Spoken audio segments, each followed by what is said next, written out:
In this video, I do want to speak about the 6 things that we have learned from this match between Barcelona and Levante, where Barcelona won 3-2 away from home. Starting with point number 1, Barcelona are still kings in terms of having the mentality to produce a comeback. Barcelona overturned a 2-0 halftime deficit with second half goals from Pedri and Ferran Torres, plus a late own goal, with Lamine Yamal making the cross into the box. We are the comeback kings, and the fact that these group of players who are so young can still refuse to give up under pressure, it is a big deal. And this was Barcelona's first comeback from being 2-0 down in La Liga since 2022, which does reflect, in my opinion, a huge mentality shift on how we perform in the league. Yes, we have seen comebacks before in the Champions League last season, but I believe that if we can do this in the league, it's really going to give us a better margin between first place and second place. Hansi Flick even emphasized that he wanted more high pressing with more energetic subs, hence the reason why players like Gavi and Dani Olmo came in there and turned the game around. Barcelona is starting to get to a point where all of the players can produce a moment, even with Ferran Torres, a player that was joked upon before Hansi Flick came in. But now we have a very different monster here. Ferran Torres has been consistent in terms of goals so far this season. 1 goal against Mallorca and 1 goal against Levante. Ferran Torres even stated this: "I must seize every opportunity the coach gives me because the competition here is very tough, but I feel that I am capable of being a starter." Now let's move on towards point number 2, and that is about Pedri. Pedri is still the midfield magician. Yes, Gavi had a masterclass in those 45 minutes, but Pedri was somebody else. He scored a long-range screamer just 4 minutes into the second half, which did spark this comeback feeling. He earned the man of the match with a rating of 9 out of 10. And I don't know if you guys have noticed, but if you guys looked closely on the pitch that Levante had, it was not the best. The conditions really did suck. It was bumpy, there was a lot of dirt. You can just tell that they have came from second division, and that is the worst nightmare any midfielder could have, but Pedri made the most out of it. And with Pedri scoring that goal, it was his first goal from outside the box in La Liga since 2022. So I am liking this new version of Pedri. Flick allows for Pedri to break lines vertically, create overloads, maximize the playmaking freedom as well. Pedri also had a few things to say about himself, and this is what he said: "Shooting from distance is an option we must try. It also forces the opposing team to come out of their areas, and then we have space for passing." Then he stated, "I think the second goal was my mistake because I went to the ground and wasn't decisive enough. I should have either stopped the attack or taken the ball, then came the penalty, and that's the referee's decision. But it was my mistake, and we need to improve in these transitions, especially in tracking back." Which I think that is, yes, it's true. When Pedri was trying to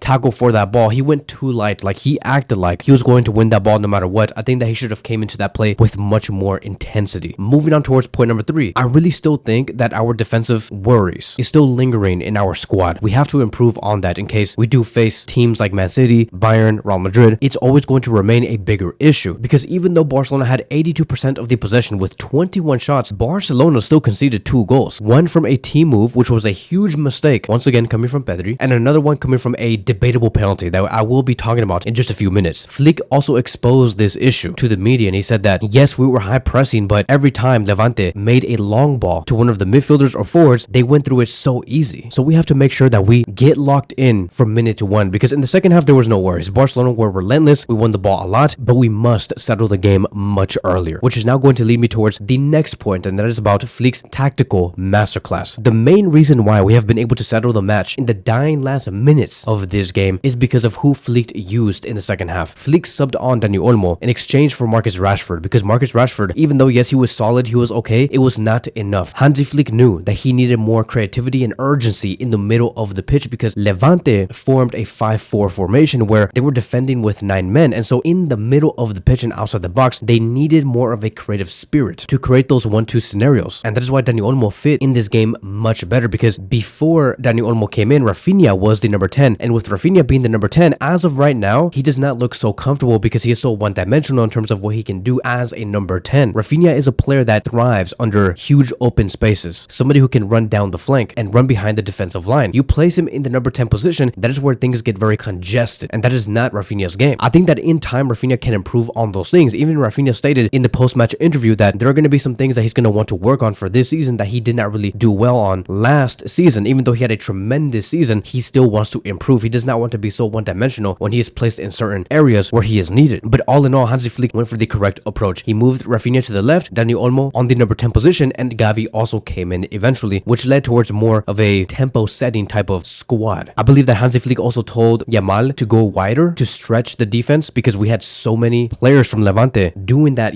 deep, annoying block. And he also told Pedri to be in more advanced positions because Levante were not really going to do much in the second half. This is what Hansi Flick had to state after the match. I think Rashford showed in the first half his potential to help us. We had to change some things in the second half, and Rafinha played as a winger and knew what he had to do. I believe we made the right changes, and when we scored the first goal, it helped us change the match's scenario. Moving on towards the fifth point, and that is going to be about Levante themselves, right? Even though they were so annoying in this game, I want to give Levante their flowers. They just came from second division. They're now in the first division. Yes, it is annoying to try and go up against a 5-4-1 formation, but they still almost pulled an upset. And with their organized 5-4-1 defense combining deadly counters, it did caught Barcelona off guard very early, and once again, good execution. I hate the way that they play, but their execution was amazing. I am okay with these teams playing like this because like what else are you gonna do? It annoys me when a team like Real Madrid do this, or Man City do this, or any other world-class team do this, because knowing that they have world-class players up top, why are you not using a more attacking approach? Like, I hate when Real Madrid sit back knowing that they have Mbappe, Vinicius, and Bellingham. Like, what is the whole point of that? And what was the whole point of bringing those type of players in if you're just going to be playing like Levante or Getafe? But as for Levante, like I've said, they were brilliant in terms of what they had and the material that they had to work with. They won 55% of the duels, which did showcase their intensity and resilience. This is what Flick had to say. Things weren't perfect today, but we had to give credit to Levante for the way they played and the transitions they made. In the end, it's about defending and attacking, and we managed to secure 3 points. I need to analyze what happened, study how to improve, and that's our approach for this season. Now I do want to move on towards the last point, and that's going to be point number 6, which is it is Barcelona versus La Liga. This is what Pedri had to say after the match, which was very surprising. What do I think about the handball? Honestly, I don't know. A short while ago, they gave us a lecture at the Federation about handballs, and for example, Tchouaméni's handball last season in Montjuic, for me, that was a clear handball, while this one for me wasn't, yet they called it. And like I've said, there is no reason to try and defend why Hernandez made a decision like this. He knew what he was doing, and we have seen his reputation. We have seen what he has done in the past 2 years and what type of man he is. I don't want to shame him as a person. I just want to shame him as a referee and nothing more, because I don't know the guy. I don't know who he is, but I'm pretty sure that he is a Real Madrid fan. And I'm saying that because I want to remind you guys that a few months ago, I think it was like 10 to 12 or maybe even like 14 months ago, and maybe it was last season, but there was a moment where there was a handball by Rudiger inside the penalty area against Celta in a Copa del Rey match, and Hernandez